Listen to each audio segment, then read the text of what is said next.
ay nasa batasan, ako ay lumuhod sa ating Panginoon na sana sa atin sa Allah, na sana pakinggan ng taong bayan, tayo ay magtagumpay. Magtagumpay ba tayo? Magtagumpay ba tayo? Ano pang hinihintay natin? Sinong ikukulong natin? Sinong ikukulong? Ang Pangulong Marcos! Kaya ba natin? Kaya? Sigurado kayo? Walang atrasan? Oh, sigurado kayo? Kung ready na kayo, sige, pupunta na tayo. Ready na ba? Okay, kumanda kayo, pupunta tayo ng Quiapo. Ha? Forward doon. Bakit tayo pupunta ng Quiapo? Nandoon yung pagkain natin. Hinarang ng mga demonyo. Kayong mga demonyo sa gobyerno. Kayong mga uto-uto. Nagpapautong tayo. Payag ba kayo doon? Payag ba kayo niluloko tayo? Payag ba kayo tayo tinatarantado tayo? Kaya dapat magising tayo. Pero binilang ko kasi kanina, in-estimate ko ang ating bilang. Kaya pa tayo ipasok sa kulungan eh. Hindi na? Okay. Sandali lang. Masyado tayo mainit. Darating tayo dyan. Susugod tayo. Sugod tayo. Sa kaya po, magdasal tayo. Magdasal tayo. Ha? Ipagdasal natin na ang Pangulong Marcos ay makonsensya na. Walang hiya siya. Alam niyo mga kaibigan, ganito. 1970, I am a Marcos loyalist. 2023, last quarter, nag-withdraw ako sa kanya. Alam niyo po mga kaibigan, before the campaign period, nasa loob ako ng inner circle ng campaign ni Bongbong Marcos. Ang kasama ko doon, si Mr. Ananeta. Kilala niyo ba yun? Bunsong kapatid ng magnanakaw. Ha? Bunsong kapatid magnanakaw.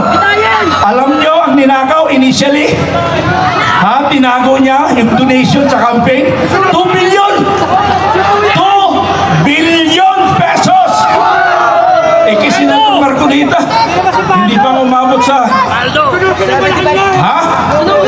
Wag muna. Hindi kailangan sunugin. Ang dapat, ikulong.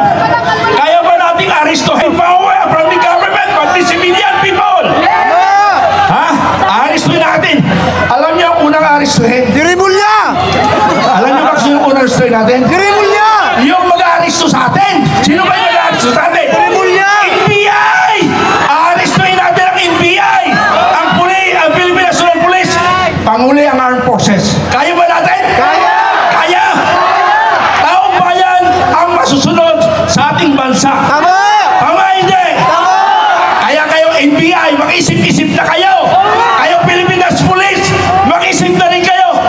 At ang aking dating kasama, the Armed Forces of the Philippines. Kaya! Bakit yun nasa likod nagpipintuhan?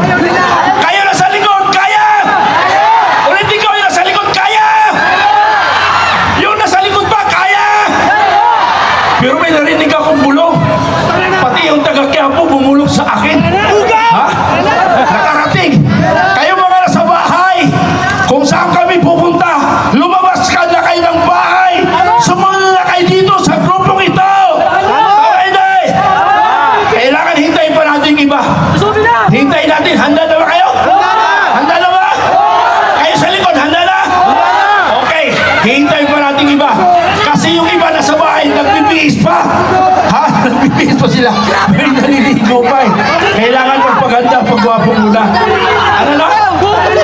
Okay, ito po Pilipinas. May rally sa Cebu. Umabot ng mahigit kumulang 10,000.